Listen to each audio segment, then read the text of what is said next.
নমস্কার। আপনাদের সামনে আমি এখন একটি ছোট্ট গল্প বলে শোনাচ্ছি। গল্পটি হলো, একবার একটা ছাগল আর একটা কুকুরের সঙ্গে খুব বন্ধুত্ব হয়েছিল। তারা দুজনেই একদিন একসঙ্গে বেড়াতে গেল। কিছুটা দূর যেতেই তারা রাস্তায় সিলমোহর করা একটা কাগজ পড়ে থাকতে দেখলো। ছাগল সেটাকে কুড়িয়ে নিয়ে সিলটা ভেঙে কাগজ খুলে বেশ জোর গলায় পড়তে শুরু করলো, আর তা শুনছিল সেই কুকুরটা। এই কাগজটিতে লেখা ছিল নানা রকমের পশু খাদ্যের নাম, যেমন খড়, বিচালি, ভুসি, ছোলা ইত্যাদি। তৃণভোজী জীবেদের এইসব খাদ্যের নাম শুনতে শুনতে কুকুর খুবই বিরক্ত বোধ করলো।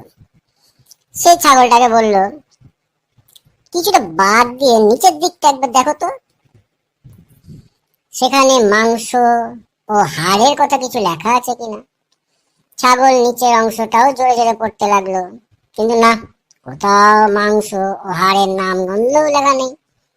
কুকুরটা অমনি বলল, তাহলে ছুঁড়ে ফেলে দাও, সব জঞ্জাল, ফালতু কাগজের দরকার কি। তাহলে বোঝা যাচ্ছে নিজের প্রিয় জিনিসটি ছাড়া আর সবই খারাপ।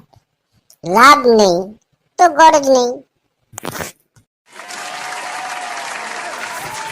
এবার আরেকটি গল্প বলছি, শুনুন। এক বনে এক শিয়াল আর ভালুক পাশাপাশি বাস করত। দুইজনের মধ্যে এমন বন্ধুত্ব ছিল যে বনের অনেকেই তাদের দেখে খুব হিংসে করত। দুই বন্ধু একসঙ্গে ঘুরতে ঘুরতে একদিন এক নদীর তীরে এক শ্মশানের কাছে এসে হাজির হলো। আগের দিন কাছেরই কোনো এক গ্রামের লোকেরা এক আত্মীয়ের মৃতদেহ দাহ করতে এসেছিল। সেই সময় প্রচন্ড ঝড় বৃষ্টি, তার জন্য মৃতদেহটি আত্মরা অবস্থায় ফেলে রেখে তারা পালিয়ে গিয়েছিল।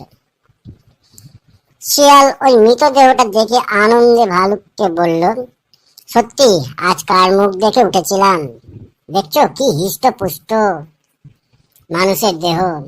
চলো চলো, আমরা দুজনে গিয়ে এখনই ওটাকে খাই। বলতে বলতে শিয়ালের মুখ দিয়ে লালা ঝরতে লাগলো। ভালুক শিয়ালের কথা শুনে হেসে বলল, তুমি খাবে খাও, আমার মন তোমার মতন এত নীচ নয়। আমি মরা মানুষ খাওয়া তো দূরের কথা, স্পর্শ পর্যন্ত করি না।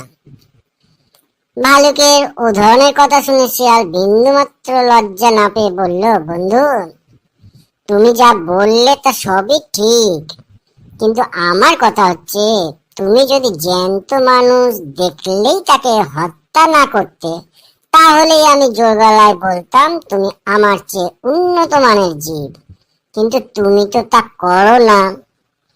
মৃত্যুর পর সম্মান দেখানোর চেয়ে জীবিতকালে সম্মান দেখানো অনেক বেশি প্রশংসনীয়।